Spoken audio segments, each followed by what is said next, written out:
Masih dengan laporan persiapan Pilihan Raya Negeri Sarawak ke-12.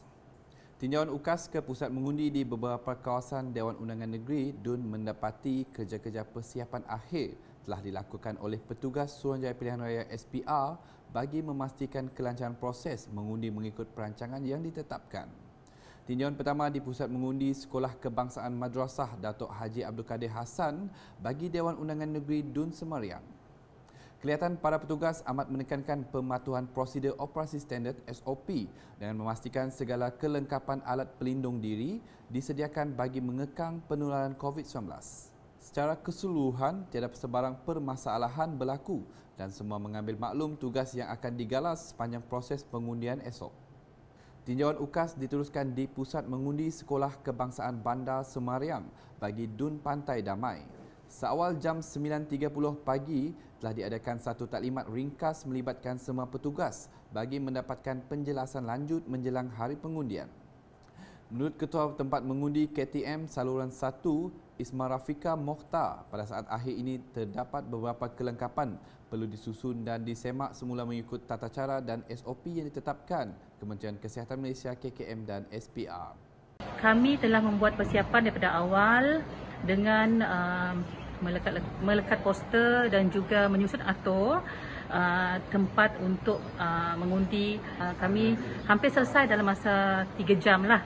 So kami perlu menyusun semula dan perlu mengikut tata cara dan juga SOP yang telah ditetapkan SPR untuk sesi pengundian pada PRU yang ke-12 ini. Jelas Isma Rafika lagi, sebanyak 6 saluran dibuka mengikut peringkat umur dan saluran 1 dikhaskan untuk warga emas. Manakala di DUN Batu Kitang, kelengkapan bagi 5 saluran yang disediakan di Pusat Mengundi di Sekolah Kebangsaan SK Jalan Haji Baki telah lengkap disemak oleh setiap pegawai pengurus sekitar jam 11 pagi. Penyelia pusat mengundinya, Muhammad Alif Najmi Abdullah berkata SOP bersesuaian sudah dikenal pasti untuk dilaksanakan dan pengundi yang bergejala atau tidak melepasi saringan suhu badan akan tetap dibenarkan mengundi di khemah khas yang dipantau oleh pegawai kesihatan. Semuanya sudah sedia untuk proses pengundian besok yang bermula jam 7.30 pagi sehingga 5 petang.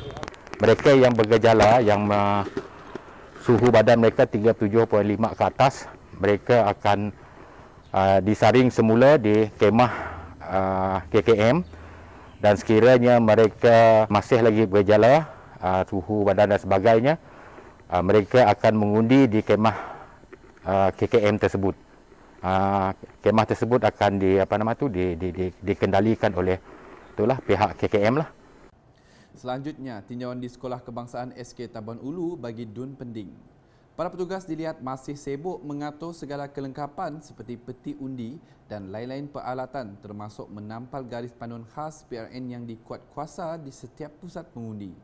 Bagi Ketua Tempat Mengundi Saluran 8, Isali, pihaknya dalam usaha menguruskan dengan teliti segala peralatan keperluan mengundi yang telah diagihkan bagi memastikan semuanya berjalan dengan lancar esok.